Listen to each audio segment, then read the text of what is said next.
దేవుడు ఎవరికి ఎక్కువగా ఇస్తాడో ఎక్కువగా ఇచ్చే వాళ్ళ యొద్ద నుండి ఎక్కువ తీసుకోవాలని చూస్తాడట.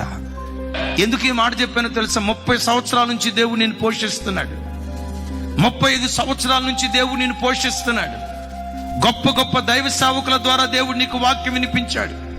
దైవజనులు యేసన్న గారి ద్వారా, దైవజనులు డేవిడ్ రాజ్ గారి ద్వారా, దైవజనులు పిఎల్ పరంజ్యోతి గారి ద్వారా, దైవజనులు పిఎం సామ్యుయల్ గారి ద్వారా, దైవజనులు జోషి గారి ద్వారా, దైవజనులు ఆర్ఆర్కే మూర్తి గారి ద్వారా, తెలుగు రాష్ట్రాలను కదిలించిన గొప్ప గొప్ప సేవకుల ద్వారా దరిదాపుగా 30 సంవత్సరాల నుంచి దేవుడు నిన్ను పోషించాడు.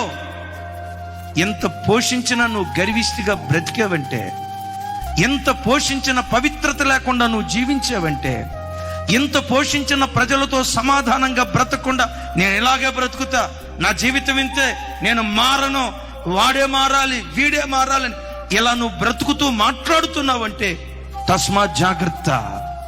నేనంట, గ్రౌండ్ ఫ్లోర్లో ఉన్న ఆయన జారి పడిపోయాడు, దెబ్బ ఎంత తగులుతుంది? ఫస్ట్ ఫ్లోర్లో నుంచి జారిపోయాడు ఒక ఆయన, ఎంత దెబ్బ తగులుతుంది? సెకండ్ ఫ్లోర్ నుంచి జారి కింద పడ్డాడు నేల మీద, ఎంత దెబ్బ తగులుతుంది? 7వ అంతస్తులో నుంచి జారి నేల మీద పడ్డాడు, ఆయనకి ఎంత దెబ్బ తగులుతుంది? దెబ్బ కాదు, ప్రాణమే పోతుంది.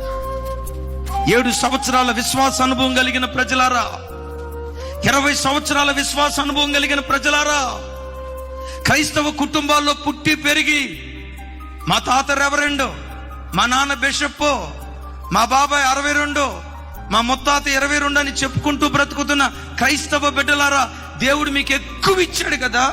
ఎక్కువగా ఇచ్చిన మీ యొద్ద నుండి ఎక్కువ తీసుకోవాలని దేవుడు చూస్తా ఉన్నాడు. మరెక్కువ పరిశుద్ధత ప్రభువుకు మనం ఇచ్చుదాం గాక. Download ShareChat.